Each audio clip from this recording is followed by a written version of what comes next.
हाय, मेरा नाम महक है और मैं लेकर आ रही हूँ एक नई जर्नी यहीं कहीं। एपिसोड 4 में आपका स्वागत है। आज हम आए हैं दुप्तेश्वर महादेव मंदिर में पूजा करने। चलो, मैं आपको भी मंदिर दिखाती हूँ।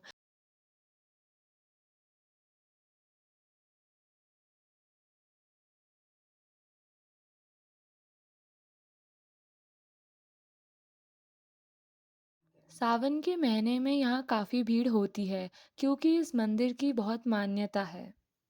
और देखिए, यहाँ से मिलता है एक ब्रेथ टेकिंग व्यू। मंदिर के चारों तरफ हरियाली ही हरियाली है। तो आप कब आ रहे हैं यहाँ? एक बार ज़रूर आइए, दर्शन करिए। हर हर महादेव।